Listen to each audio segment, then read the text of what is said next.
Hello, and welcome to another episode of TEDxDupreePark TV. I'm your host, Gina Carr, and I am delighted to be here, and I am even more delighted that you are here. Thank you guys so much for joining us. We're broadcasting in a whole bunch of different places today. I think we have a setup for Periscope and YouTube and Facebook groups and Facebook pages and all kinds of places. So if you would, in the chat, please let me know, number one, where you're watching us from, which channel, which platform, and also let me just know where you are in the world today, because I know that with our technology, we literally have the ability to broadcast to most of the world, and I'd love to know where you're coming in from today. That would be fantastic.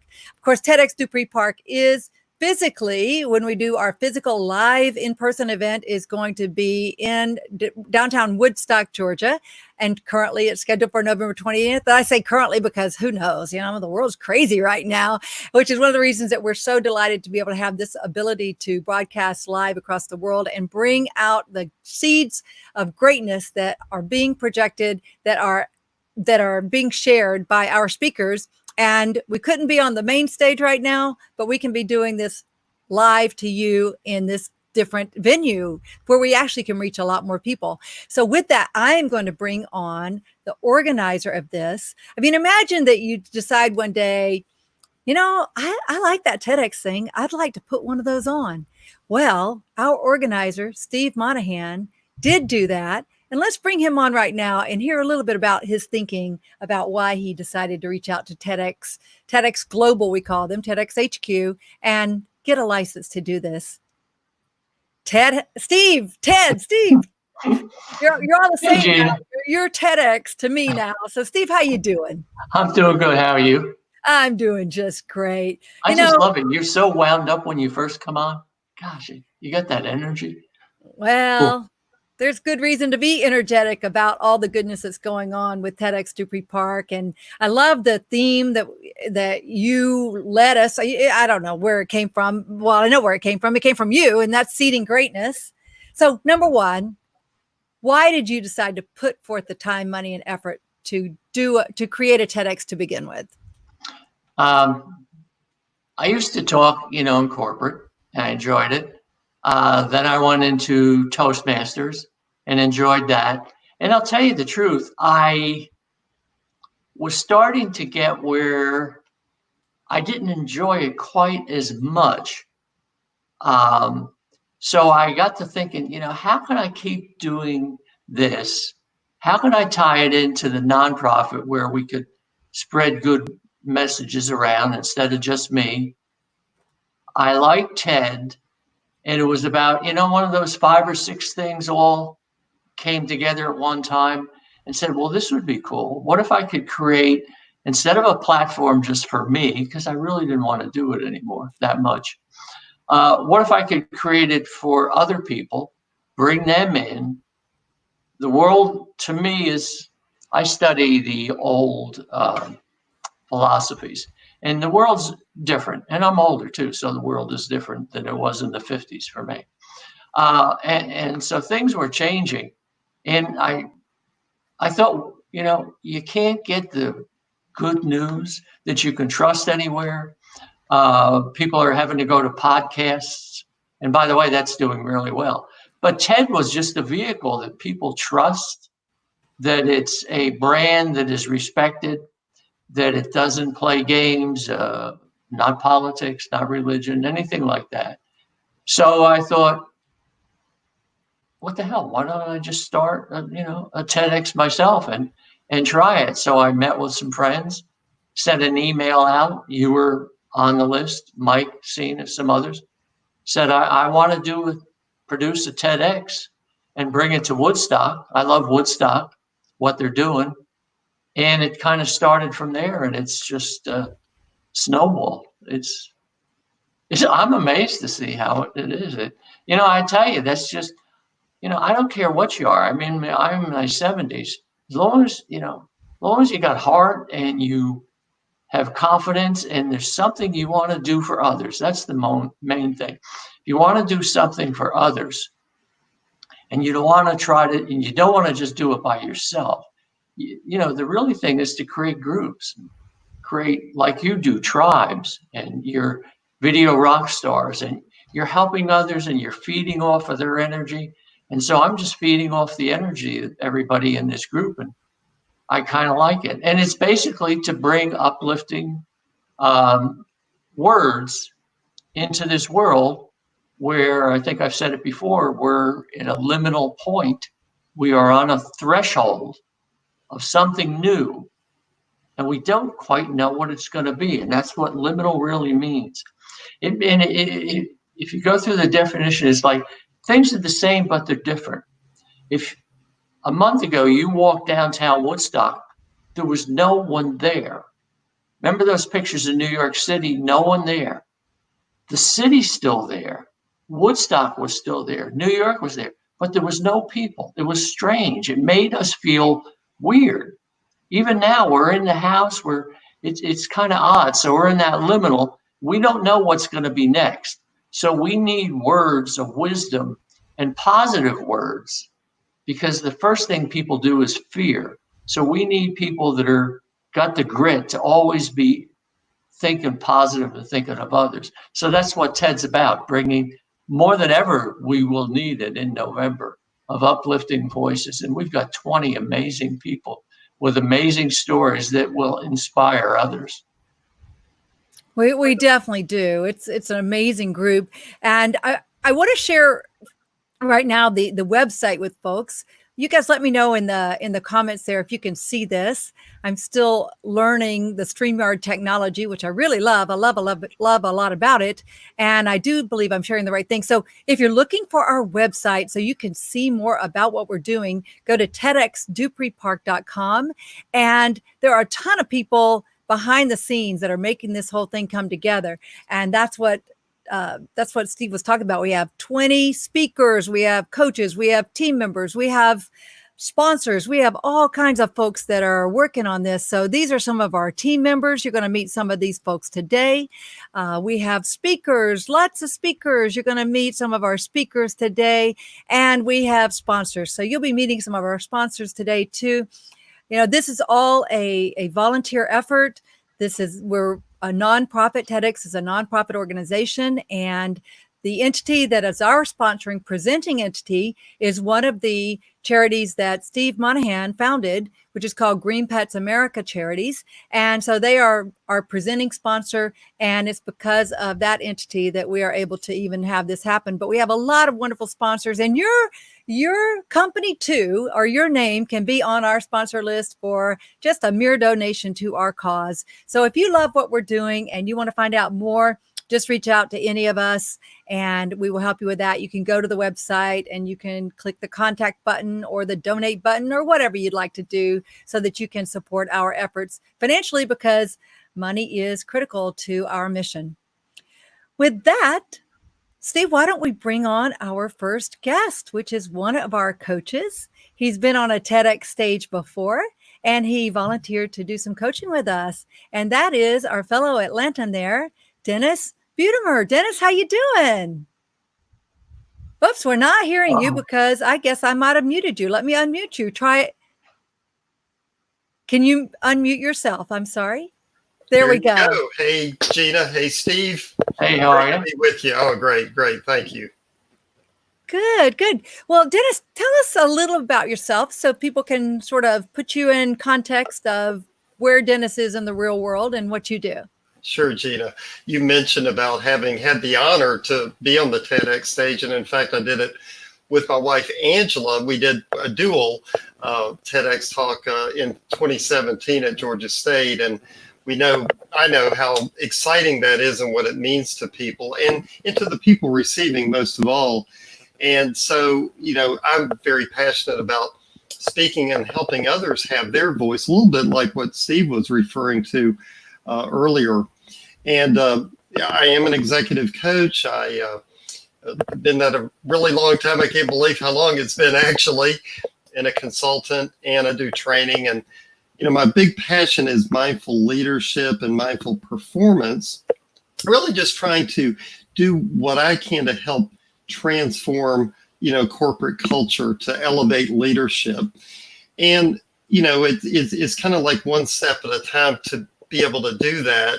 I started out in clinical psychology working in hospitals and treatment centers, and I worked as an employee assistance program counselor.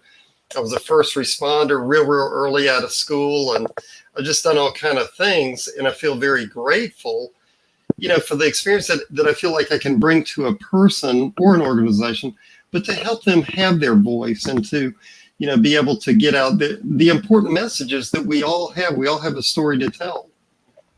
Exactly. And your lovely wife, who is also one of our TEDx coaches and also was one of our guests last week, has chimed in there. Thank you, Angela. Glad you're out there and supporting us and supporting hubby here.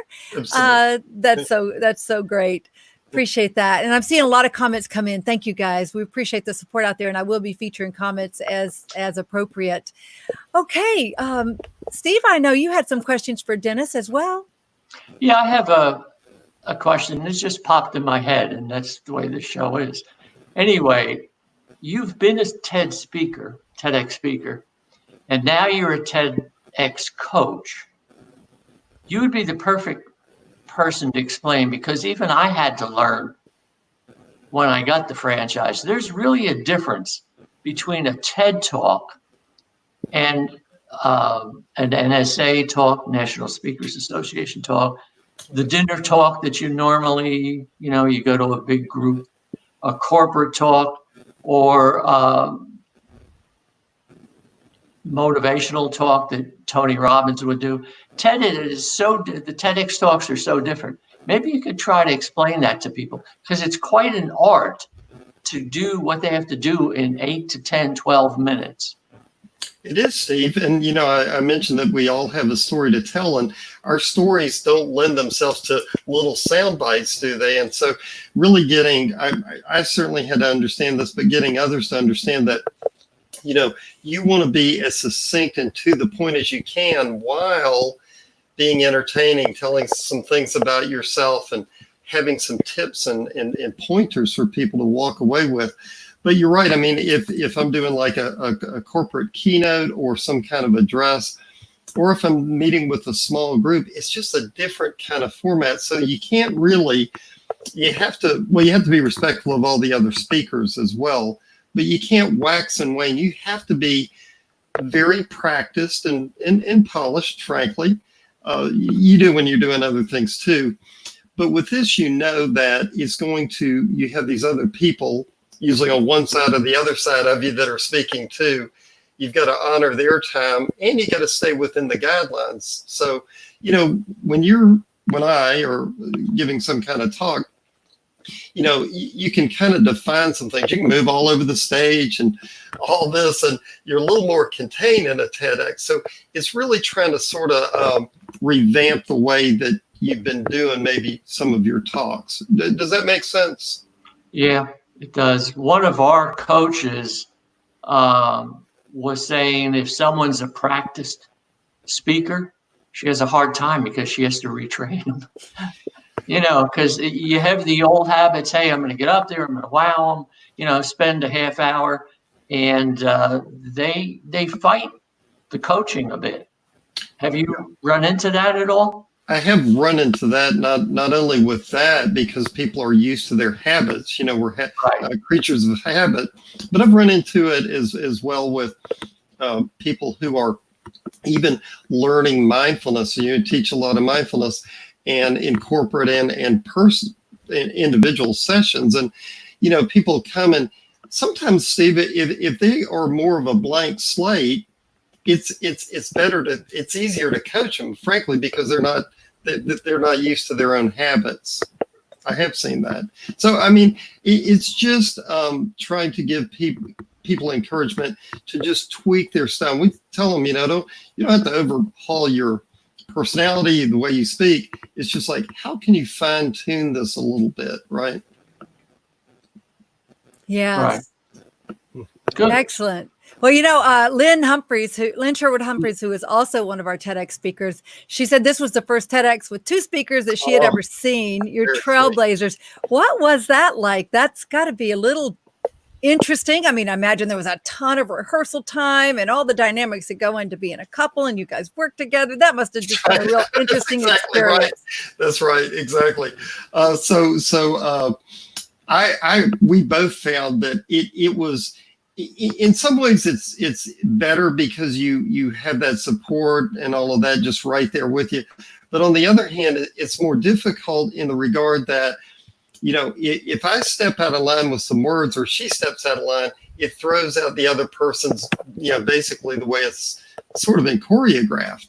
And so in that way that it is, and boy, I tell you, we really did practice a lot. We're professional speakers, yes, but we didn't take for granted at all how much time would be required. And so, Gina, when it got down to those last 2 weeks, I mean, we were going through the whole thing, 3 times a day just to get really fine tuned. So it was like doing a dance. And by the way, I should tell you that my beautiful wife is a dancer. I'm someone who thinks he can dance, but doesn't dance that well. And so when I was talking about doing a dance on the stage, I mean, it's like, you really got to be mindful about what you're doing. Yes, exactly. It is a dance. And you can tell that. You guys, in fact, Angela, if you could grab the link to your TEDx and share that, we'll feature that. We'll put that up at some point. But you can find out more about them at pathtobestself.com, which I've just featured there with, as he says, his beautiful wife, Angela. As we leave today, because we have a packed house today. Oh my gosh, it's amazing. People are going to be on here. So Dennis, we appreciate so much what you're doing. Is there anything you'd like to leave us with as far as how to reach you, or something you'd like to share with us? A parting thought. Oh, sure. A couple of things real quick. They can reach me at path, like walking on a path, to bestself.com. I'm happy to share thoughts with anyone who wants to reach out. And, I would just say that everyone, as I mentioned at the beginning, has a story, but keep in mind, no one can tell your story. You have your own unique story and your own voice. And, our job as TEDx speaker coaches is to help you be able to do that. And so, I'm so honored. I'm delighted that I was able to do this, to be a speaker coach and with TEDxDupreePark. I mean, sincerely.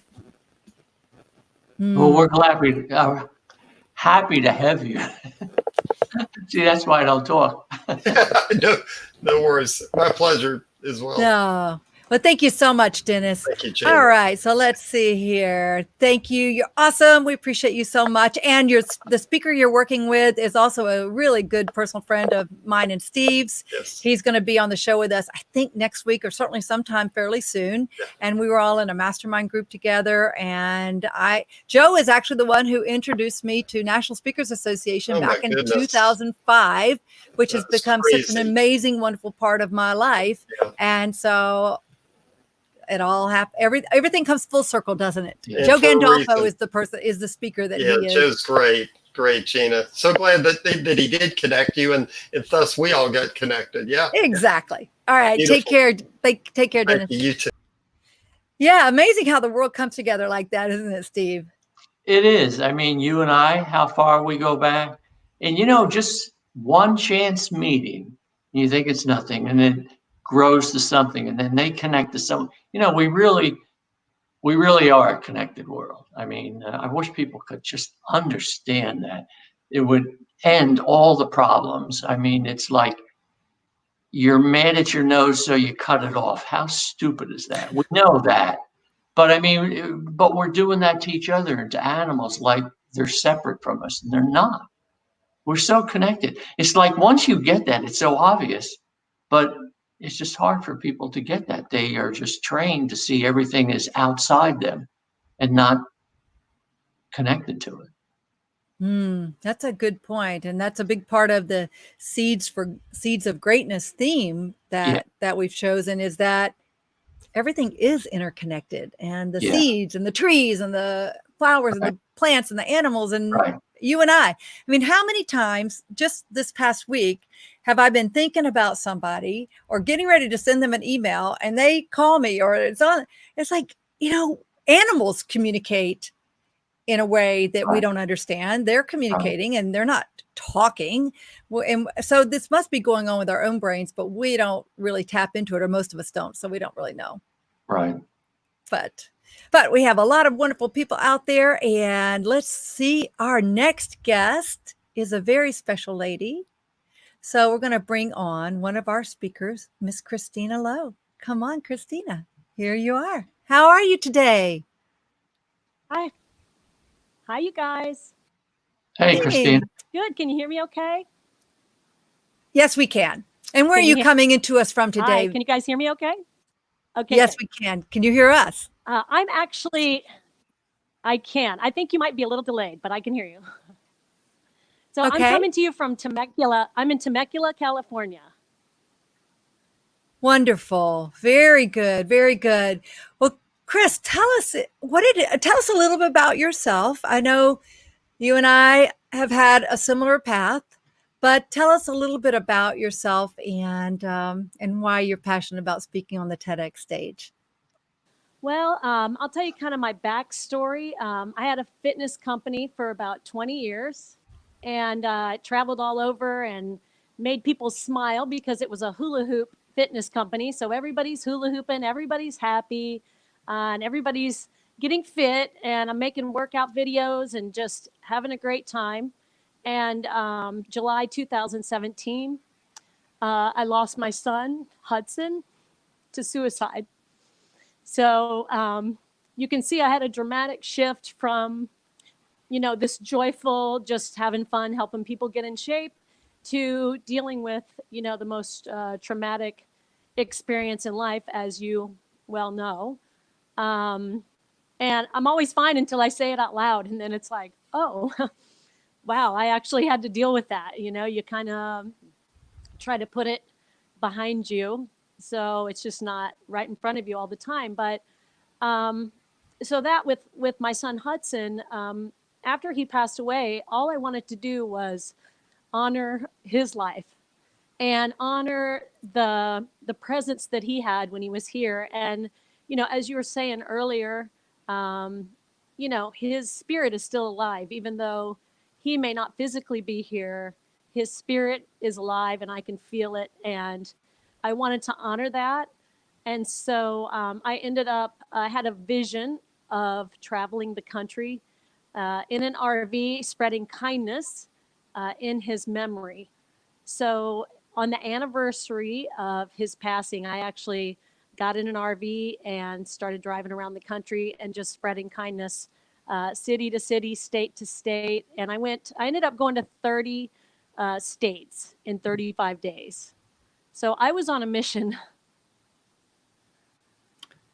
Wow, that's amazing. Yes, when I saw that, and I'm not even sure how you came to my cognition. At the time, you were living not too far away from me. I'm here in Orlando, and you were based in Orlando. And anyway, it caught my attention, and I'm like, wow, that is just so amazing. And to do that, to honor your son's memory, is just so beautiful. And yes, I can relate, being a naturally optimistic, happy person, and then to have something so tragic happen. It's like, I know friends that their children have died, and they just went into a shell and they've never come out. It's been years. And fortunately for me, I was kind of forced, because of commitments that I had made publicly, to be out on stages immediately. And yeah, I could have canceled, but I knew it'd be better for me to be out there. And so that's what I did. And it sounds like that's kind of what you did too. And the reality is, for some of us, even when we're in great pain, the best thing we can do to get out of the pain is to help others. Yeah. And it felt like therapy for me, because I was connecting to so many people. Like you were saying, this connection, I really feel that people need connection, especially now with all that's gone on in the last few months, and everyone feels disconnected physically. But back when I did this, it just came over me, and I just knew that I had to do it. And as I left and started driving, I mean, I didn't even have an RV, or, all the gas money that it would take, and then all the random acts of kindness. I had no idea how this was going to work out, but I just, what I did? I just lived in the moment, and I just focused on, the magic that was happening around it. You know, I always say, find the magic in the tragic. And I just kept focusing on the magic, and all these amazing things were happening around this kindness tour. And you know, it just led me to so many beautiful places and beautiful people. And I would do the simplest things, random act of kindness. It would be either cost me nothing or cost me $5, and people would be brought to tears. And they're like, I can't believe you're doing this for me. And it was so simple, but yet you could tell that people really craved it, you know. And the way I lost my son with the suicide, you know, I kept thinking, what if someone would have pulled up in a kindness RV when he was at his lowest moment and said, here, I want to do this for you. And it might have, you know, made him think, oh, wow, there's something bigger than me going on. There's some, you know, just, you know, I just hoped I would reach someone that needed that moment. So that was really what I felt in my heart, was part of the kindness tour. Now, Steve, I know you have several sons and a daughter. I'm sure you have some questions for Chris as well. Yeah, I've got 4 kids and 4 dogs, and there's just not words to say. I can't even imagine that.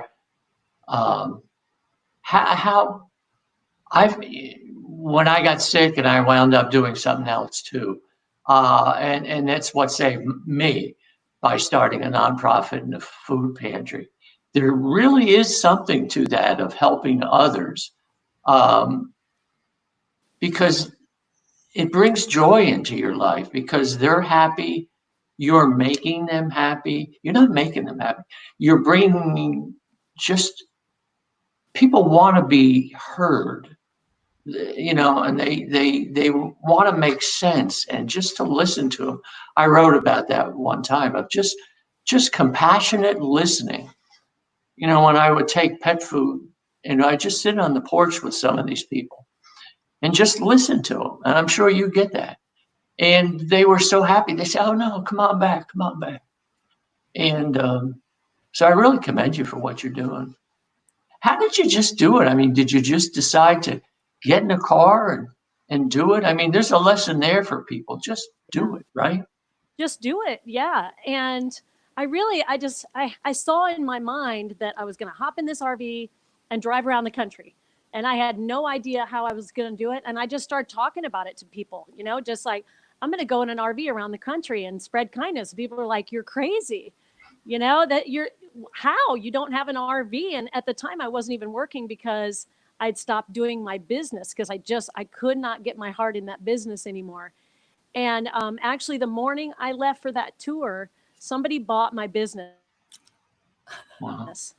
from me. And that money, that morning, they met me at the gas station when I was filling up the RV, which was about $190 a tank, and bought my business from me. And I used that money to fuel that RV around the country. And I had my business up for sale for months.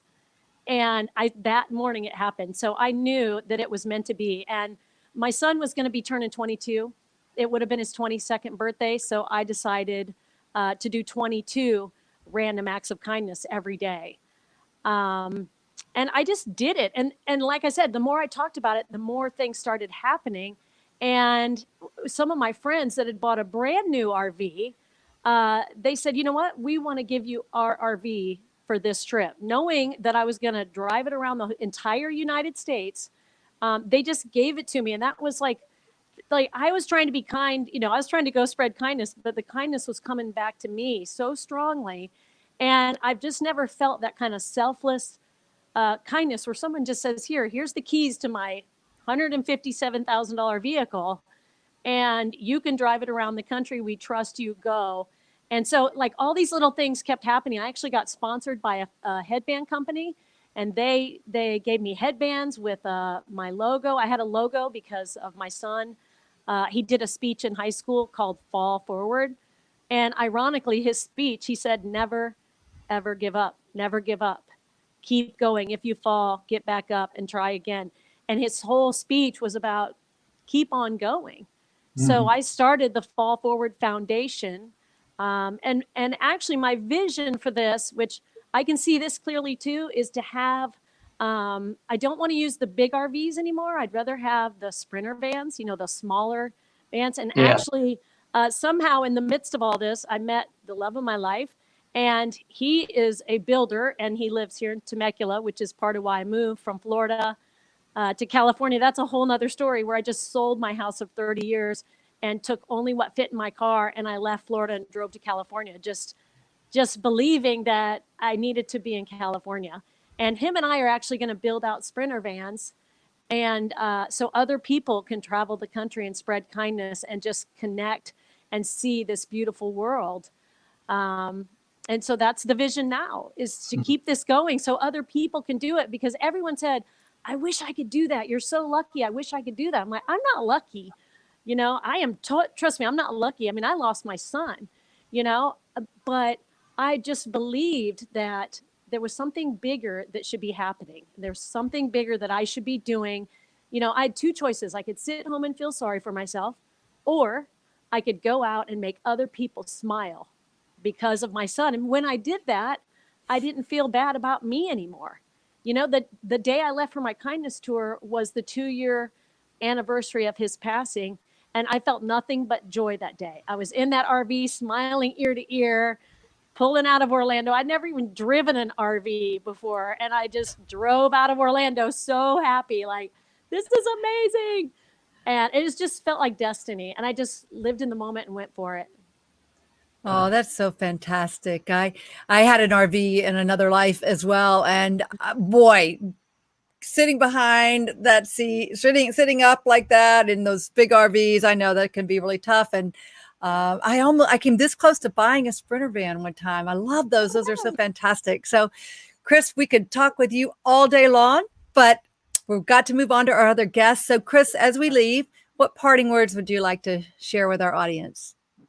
Well, I would just like to say, anyone who has had to deal with something traumatic, try to find the good in it, focus on the message that's come from it, and let the suffering build you into a stronger person, to build you more to the person that you're here to become. And just stay present right here, and let the past be the past, let the present be the present, and just love your life. Love your life. Well, those are some absolutely beautiful parting words. And with that, we are so excited you're going to be on our stage in November. And thank you so much for joining us today, Chris. We will see you around the web and around the world. Thank you, guys. Take care. Take care. Oh, my goodness. Boy, we chose some good ones, Steve. Yeah, we really do. Uplifting voices. And it's not just fluff uplifting. You know what I mean? It's real stories, real people of what happened to them. And so many they took something that was difficult or tragic and turned it into something good. They did not give up. That's part of the human spirit. If we never give up, we can achieve that greatness. And whatever that greatness looks like, I mean, it's not money. It's not that type of thing. It's not material things. It's really involved in helping others. And but taking a problem and turning it around. And it's the Tao Te Ching is there's if we didn't know black, we wouldn't know white. If we didn't know grief, we wouldn't know happiness. If we didn't know tragedy, we wouldn't know joy. We have to have these things.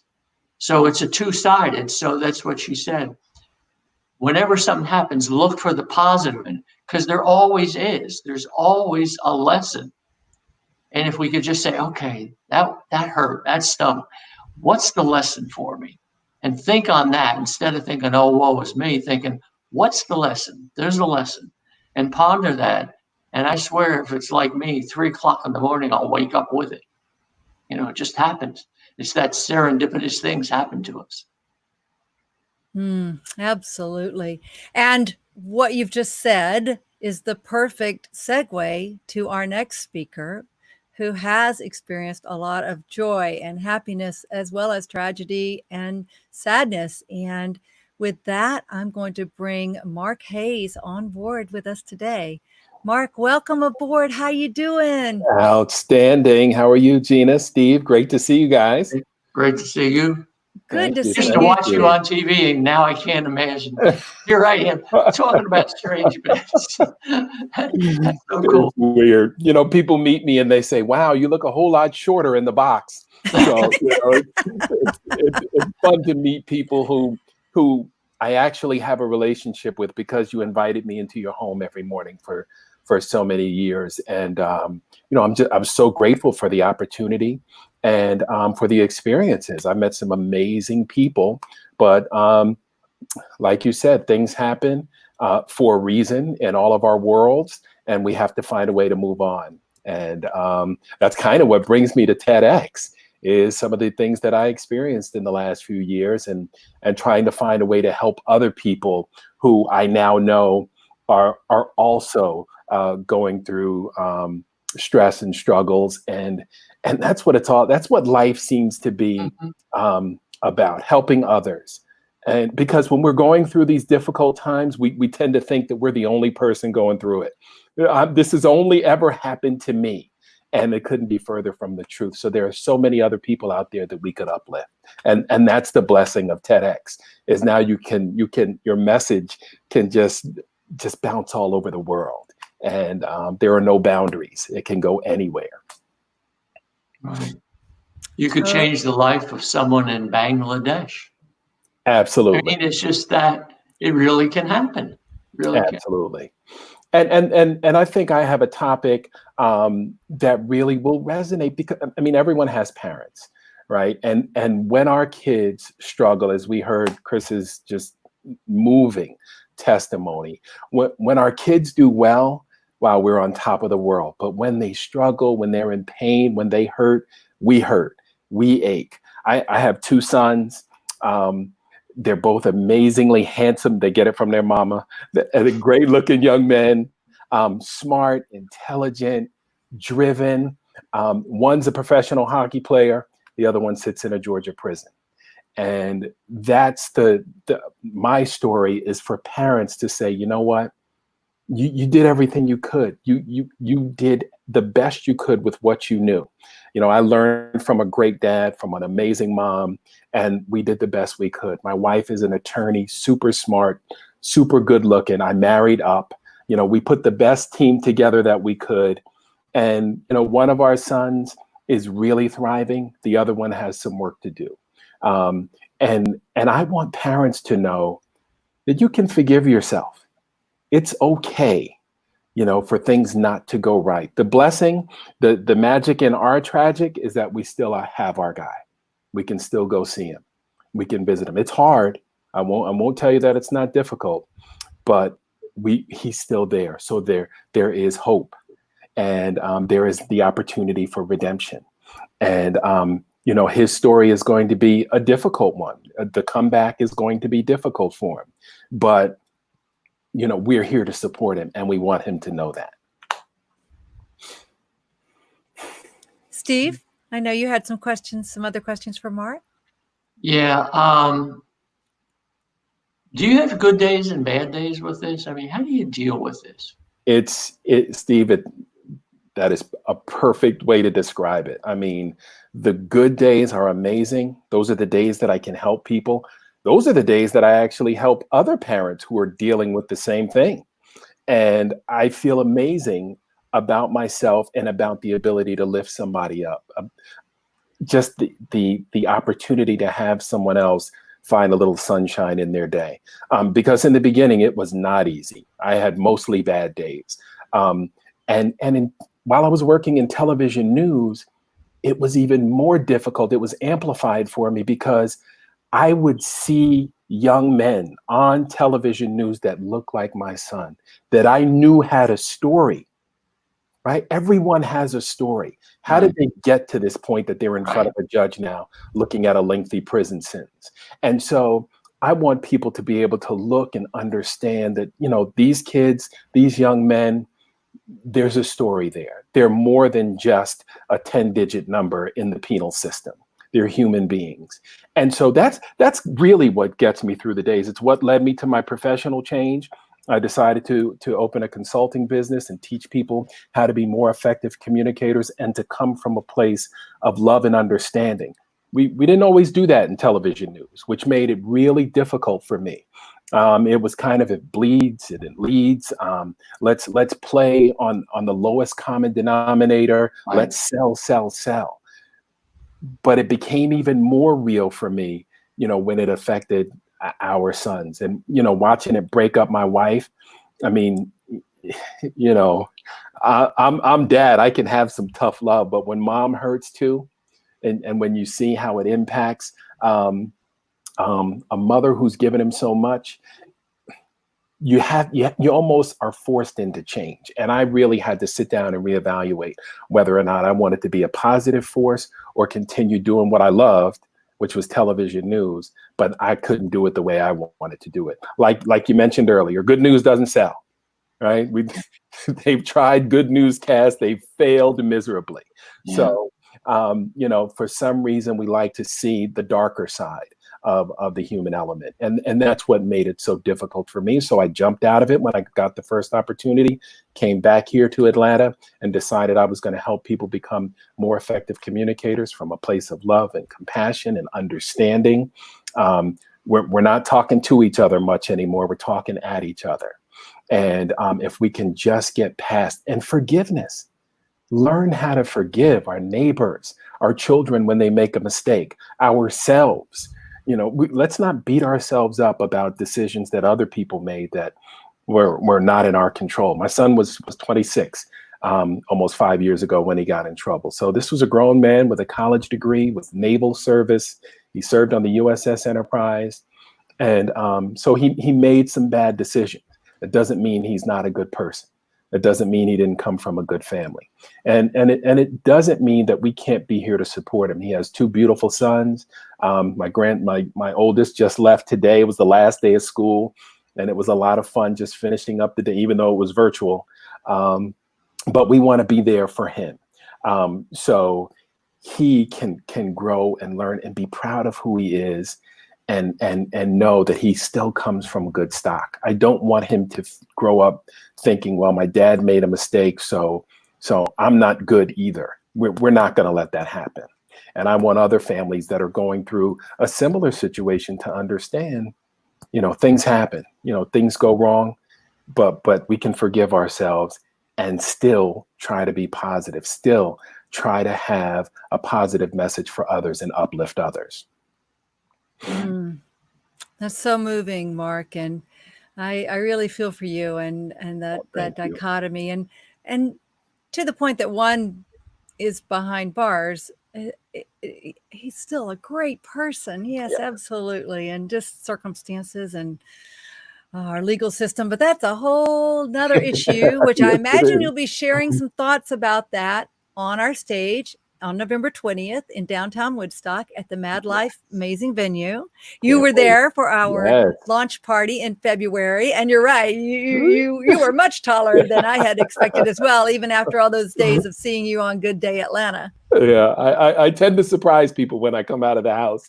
So they look at me and they know me from somewhere. And now that I haven't been on TV in Atlanta for a while, they kind of stare. They're like, I know this guy. I mess with people all the time, ask them what church they go to, and give them a hard time. But it's I like the fact that people still remember me, and that lets me know what I did was worth it. I was able to put some smiles on some people's faces, for a decade here in Atlanta, and that to me is all the gratification I need. Right. Oh, I remember when we had the list of people and I saw your name. And I don't hold journalism in the highest respect. I used to, but I don't. But I remembered that you were a very ethical, kind, just natural person. And so I was so pleased to see that. And that's why Gina and I said, we really want to have you, because you're the type of person we want, just kind to the bone. So Well, Steve, I think that's what enabled me to stay employed for so long. Is I was who I was. I didn't play Yeah. TV. I didn't try to pretend. I kind of wanted to be the guy that everybody wanted to have a beer with and trust for their news of the day. And that's the way I approached it every day. Right. Well, we're so happy to have you here, and we really can't wait to hear your story. And the last thing I'll just say, I wish people could understand there's a difference between us as a person and the things we do. They're two separate things, but we always conflate them. They did this, oh, they're a lousy person. They did. It has nothing to do with it. It has nothing to do with it. There's an angel in each of us. I say that a lot, and I really mean it. I really mean it. And there's kindness and greatness in each of us, but just the being in the wrong area or the wrong time or the wrong person, something happens, or your father said something to you, or your mother said something to you when you were young, and just sends you off, or some strange thing happens, and that all gets hidden. But that person there is still there. I'm not necessarily religious, but I believe when Jesus died on the cross and he said, "Forgive them, for they know not what they do." And it took me years to understand that. But now I understand. He understood. They don't know what they're doing. They're great people. They just don't know. If they could be 2 or 3 levels above, maybe the next lifetime or whatever, but they just don't know what they're doing. That's all. That's why I never judge anybody, hate anybody, because we're all beautiful people.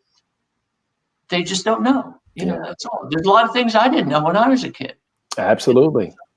And none of us are perfect. No. And regardless of what you see on television news these days, hope is not canceled. There is still hope for tomorrow. It is not canceled.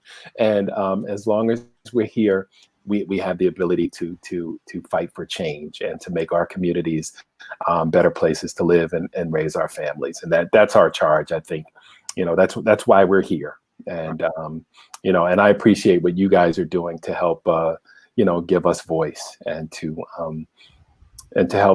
help spread a little more peace and love. I mean, I know it sounds real 70s. I'm dating myself, but it's what we need these days. Yeah, it is. Well, thank you so much. That's why we're doing it.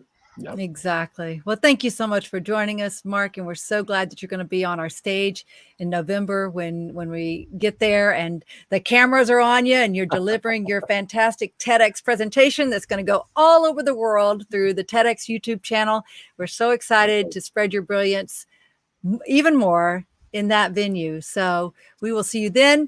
In case you guys want to get in touch with Mark, markhayesconsulting.com right there on the bottom of the stage. Thank you so much to our wonderful producer, Marcy, who is helping share this information with you guys on behind the scenes today. So with that, Mark, any quick parting words? No, I want to thank you guys for giving me the opportunity. This was a huge goal of mine for 2020. And so I'm glad I'm able to make it happen right here in Atlanta. I would just tell folks, again, find the magic and the tragic. I mean, Chris couldn't have put it any better. And to find that inner strength in yourselves. There is good in all of us. And if we just would talk to each other and remember that the communication process is a two-way street. We have senders and receivers. Please, let's do a little bit more receiving. We need to listen and comprehend a little bit better these days. And we can change the world just by listening and communicating more effectively. Absolutely. Well, thank you so much, Mark. You take care. Thank you. Take care. All righty. Well, I just want to do a quick screen share here while we have a quick between guests here. Mark was talking about that if it leads, it bleeds. And we were talking about that the positive stuff doesn't sell. But I would like to recognize a couple of our sponsors, the Around About local magazines, as well as the Family Life magazines. They are both publications that have a real focus on Woodstock, where our TEDx will be. And they are very much filled with a lot of positive news and positive good stuff. And of course, I have a real bias towards the Around About local media because that was my baby way back when in 1996 when I gave birth to the Town Laker. And my team and I was co-founder of the Town Laker. And so that's what has spread to around Woodstock magazine and all of these. So good news can spread in the right platform, in the right venue, which is a big part of what we're doing at TEDxDupreePark and a big part of what our speakers are going to be talking about. So I just wanted to say that there's a good place for good news. And fortunately, some of our sponsors are on that track spreading that message. Right. Okay. Well, with that, speaking of sponsors, it's sponsors that make our world go round at TEDxDupreePark. I mean, it takes a lot of resources to get those big letters and to get the videos and to keep the crowd happy. We got to serve them a little bit of food and drink and beverages and all that kind of stuff at our event. So with that, we have some more amazing sponsors. And one of them is here with us today. Wendi Freeman, thanks for joining us. How you doing? I'm great. Thank you so much for having me. You forgot one of the most important parts about actually identifying the most amazing venue to host the event. Well, that is true. Why don't you tell us about that? First of all, tell us a little about yourself and then tell us about that. That's great. Yeah, absolutely. So I am the founder and owner of Be Bright Events. We are a full service boutique event company. And I started my company. My passion is about creating unique, life-changing experiences through both live and virtual events. And, I think that the people that we heard from earlier today really ties into that, because everybody does have a message to share. And, in the event space, whether it's virtual or in person, there's the opportunity to spark engagement and inspire change, enrich lives, and make an impact. So, that was kind of the background of what I started my company to do, is hold space for these people with the story to tell.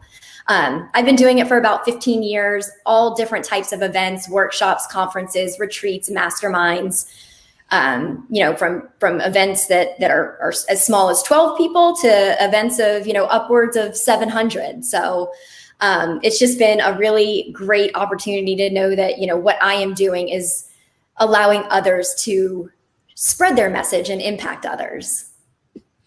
Well, it's been such a pleasure working with you and learning from you. Now, I have an industrial and systems engineering degree from Georgia Tech. So I am into systems and processes and keeping things organized and straight. And you have blown me away with your organizational skills. So that's saying a lot, I must say. Thank you. I definitely take that as a compliment, because I've seen how organized and, process system oriented you are.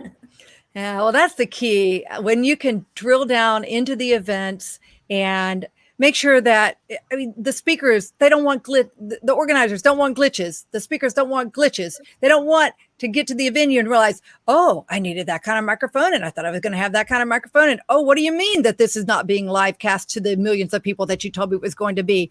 You take care of those kind of details for the organizers so they don't have to worry. Exactly. So both the speakers and the organizers, they focus on, delivering that experience and developing their message and focusing on that message, which becomes that much stronger when they don't have all those, underlying things to have to worry about. Yes. Well, Steve, what questions do you have for Wendi? I do want to share the same thing. I'm sandwiched between two brilliant minds right here.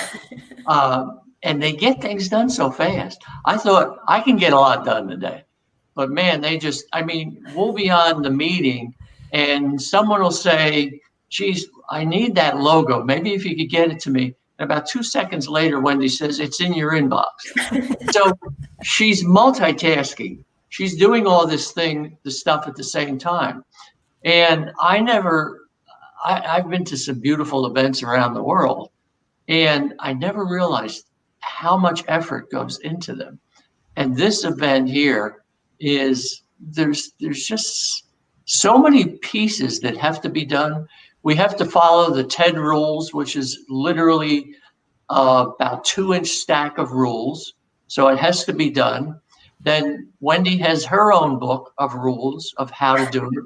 And Gina follows with that. So, it's just amazing.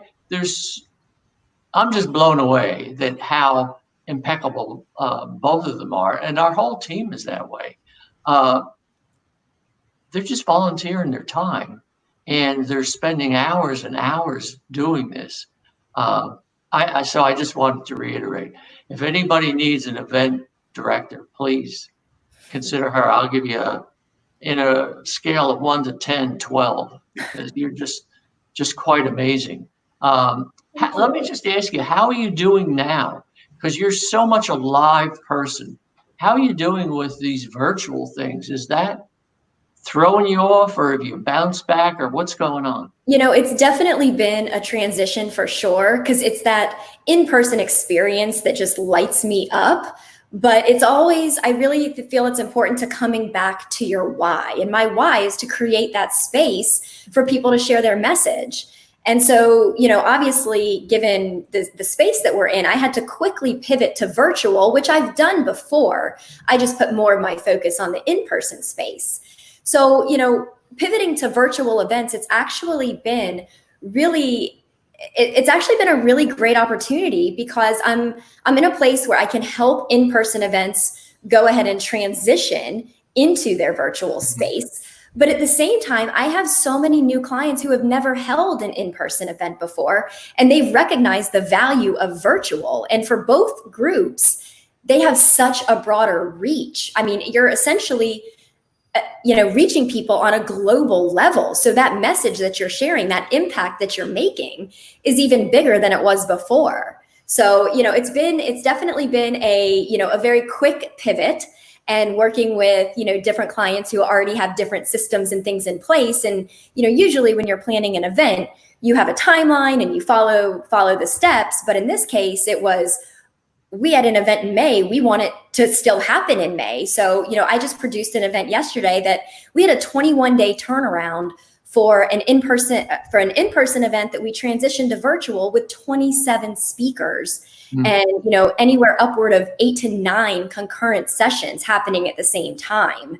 So, you know, it's definitely been a learning experience, and it's really pushing me to grow in such a bigger way, because my timeline has been just drastically cut in half, or shorter than half for sure. But it's been great. And I love the fact that there are people who haven't done events before that are taking advantage of the opportunity that this pandemic has provided them with. Yeah. I think the advantage I'm seeing, just as a businessman, you know, your USP, unique selling proposition, is that you can do both sides now. I mean, you did it before, but really learned it now. And so you could do a live event, and you could do a virtual, or, you know, you do virtuals for a while. Maybe they have 5 virtual events and then 1 live per year. I think you're going to start to see things like that. Well, and I think this is not going to go away. Absolutely not. And the best part about, you know, the people that I'm working with that haven't held an event before, it's when they're ready, it's the perfect stepping stone to creating that in-person event, because they're already developing the strategy and the marketing. They have so much groundwork laid, whereas people who decide to do their very first in-person event, they haven't been able to kind of test the waters and see what works and what doesn't. So it actually sets them up for success with a significant less financial risk. Yeah. I see our comment there from Sheila. She's one of my in real life friends. She's based, I think, technically in Canton, but pretty close to Woodstock. So Sheila says, love that. Hope the event is not canceled. And we're going full steam. We're expecting to be on that stage November 20th. So mark your calendars, November 20th. You want to be there. It's going to be wonderful. And if things do change, we're paying attention to the health conditions. We're paying attention to what's going on in the world, and we're going to act appropriately, putting the health and safety of our speakers and guests and coaches and everyone on our team as paramount importance. And fortunately, our wonderful venue is working with us so beautifully. Wendi, would you like to comment on that? Absolutely. So, you know, I had, in a very short period of time, a lot of events that had to either be postponed or canceled. And fortunately, everybody's been really accommodating and understanding. But, you know, there's definitely, I talk a lot to my clients about, do you want a hotel or do you want like a boutique venue or something unique? And I will definitely say there is a huge benefit to working with an independently owned venue because there's, less red tape to go through. The contracts are not these 20-page legalese contracts. And as we've been going through the process, the team at Mad Life has been absolutely amazing. I mean, I've never, ever had a better experience working with a private venue. Yeah. Wow, that The says a Levy's lot. are really nice people. And one of the things that sold me is they are unique. And I mean, they built that whole thing there, put a lot of money in it. Beautiful place. It's a stage, it's a studio, they have bands. And it's just, but he was so impeccable that there was a large tree that had been there for many, many years.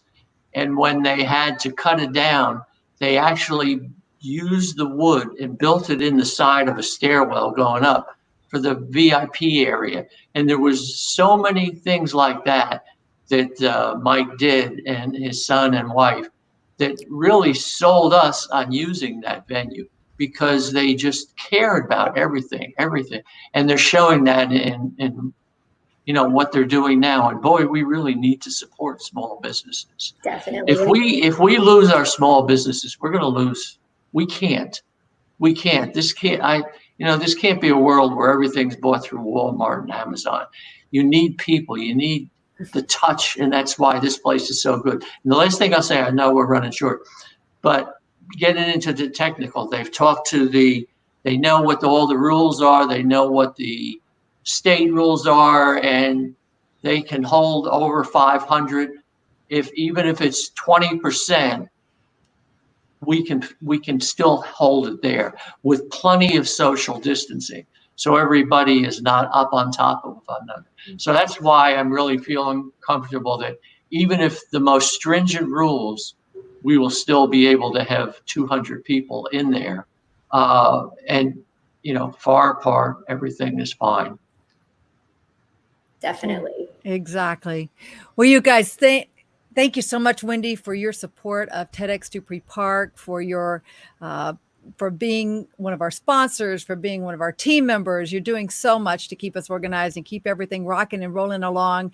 So I see there, bebrightevents.co.com. And I'll tell you guys, she has some amazing giveaways on that website for people who are sponsoring events. I mean, yes, you can hire her to help you. And if you're putting on an event, I strongly encourage you to do so. She will take away so many of your headaches and help you have much better sleep throughout the process of getting your event going. But she also has some amazing free guides to help you get your event going virtually or in person. Wendi, any final comments before we let you go? No, just thank you so much for the opportunity. It's been, amazing. I love being a part of the TEDx team and just, in the bigger picture of what TED stands for, which aligns very similarly with my mission. So I just, I'm very grateful for the opportunity.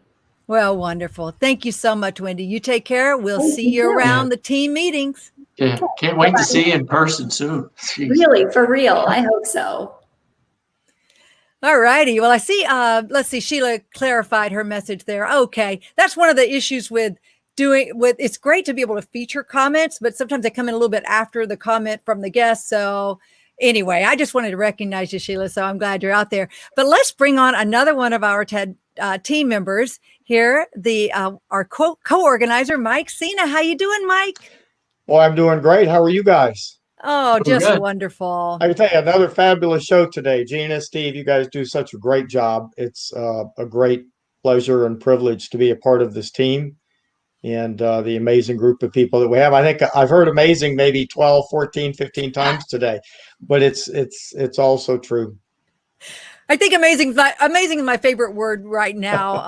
I think Steve brought to my attention a few years ago that I was using the word awesome a lot. So I transitioned from awesome to amazing, wonderful, fantastic. There's a lot of great words out there. So send me more good words. I'll do so. Well, what's amazing in your life right now, Mike? Well, I can tell you, Steve touched on it a little bit, but the city of Woodstock is very slowly coming back to life. I'm very pleased. Places are opening up. People are out and about walking.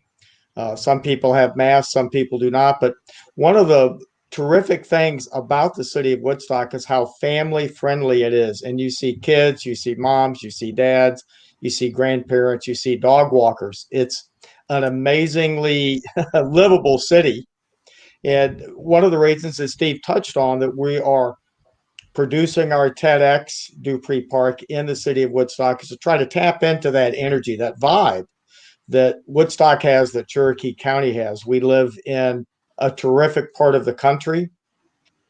I just think it's, I get something new every time I'm down there. And I'm, again, very pleased to see that the city center is starting to open up. People are out and about walking. Businesses are open. Dress shops are open. The Copper Coin is open. You know, Reformation is opening, open on a limited basis. We're all working towards getting somewhat back to normal. And I will reiterate, the Levies have been terrific to work with at Mad Life. It really is a first class venue for any number of events. And we are quite fortunate to be able to hold our event there.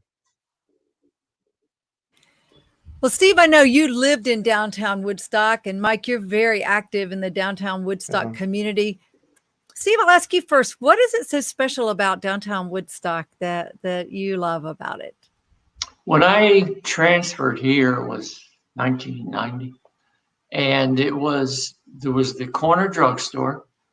There was a place where the older guys, now my age, used to hang out, and maybe one other store, and you would just kind of drive through it. And then something happened, but it just, within about a 5-year period, it just blossomed. I mean, let me give you an example of plants.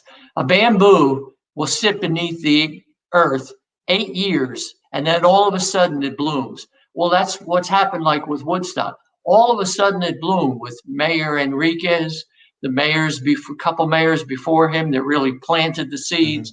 There's so much that they do, and they're all small business people. That's what I love. And so they've got unique shops. My wife loves shopping there. She can get just a certain thing she wants. Mike and I hang out at the Copper Coin. There's, the different restaurants that are there, and they're all different. I came from New York, and they had all these different ethnic restaurants and kind of lost that down here. Well, that's what Woodstock has. They're all unique signature restaurants of that owner. They love what they cook. The shop loves what they're selling. With the company that came in and built them, we had one of those homes back there. I mean, everything was just done right. And that's just the way Woodstock is. Everything is just done right. And talk about, there's no griping. They're happy people. It's just really a cool place. So Mike and I have been going there for 5 years. I want to say this. Mike and I have been friends for 5 years. He didn't ask to say this, but I'm going to say it. Mike is a certified financial analyst. Him and I have been friends. We're simpatico. He's just the kindest person that you would want to meet, most ethical. And, this is kind of a strange period, but if anybody's trying to figure out how they want to get their life together and their financial, I would really hope that you think about him, because he'll really take care of you. He's a good person, just like you, Gina. This whole team is built of amazing people. Without getting sentimental, I'm just really so blessed about this thing. It's really good. It's the people that make it, and it's been making this past year for me just so wonderful. Mike and Wendi and Bhavana and Randy and Rick Schneider and Robert Stack. Robert Stack, he's our PR guy. He was the PR guy to Bob Hope. I mean, this is the kind of talent that we're creating. Not creating, is just coming to us. So I just want to do that shout out. Thank you, Steve. And we have been friends for a number of years. We met at Toastmasters, and we have blossomed from there. And I got to know Gina and all of the other team members. It's been, again, a great pleasure and privilege to be involved with your vision, Steve. TEDxDupreePark. I'm super pleased to be a part of it. Integral part. Thanks. Well, with that, we need to close things out. But it's interesting for you to mention that you guys met through that through that Toastmasters group, because I mentioned earlier, Yes. Joe Gandolfo introduced me to National Speakers Association, where I know so many wonderful people from. But Joe Gandolfo and I founded that very Toastmasters club a long time ago, a long time ago in a faraway land. Yes. Oh my goodness. Well, I know we could keep chatting, and I'd love to, and we will in our ongoing team meetings. And so thank you so much, Mike, for your leadership. It's been wonderful to work with you, and Steve, your leadership.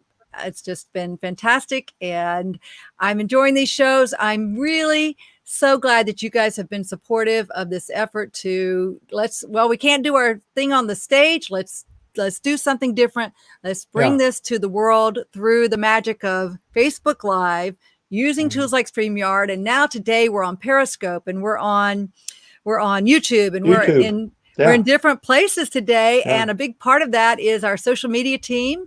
Rick Scheninger and John Clunan are helping us with that. There's so many people that are working on this. So you guys go to TEDxDupreePark.com, and you can learn more about the speakers that you met today, more about our team members and our sponsors and everybody who is in this TEDxDupreePark world. You can learn about it through that. So I'm seeing a lot of cool comments come up. I'm not sure, I don't really have enough time to put them all up there, but Bhavana, thank you so much. Yes, Bhavana is our speaker shepherd. I call her the speaker shepherdess.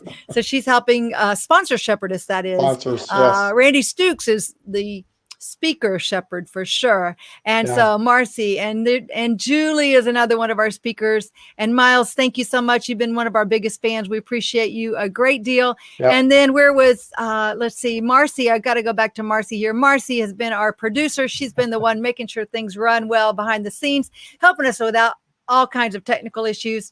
And the very big, when we first get on here, we check everything out. So she's amazing. And if you similar to my endorsement of Wendi, if you are having a virtual event, Marcy is a tremendous resource to help. And you can find her, look up Marcy Walsh.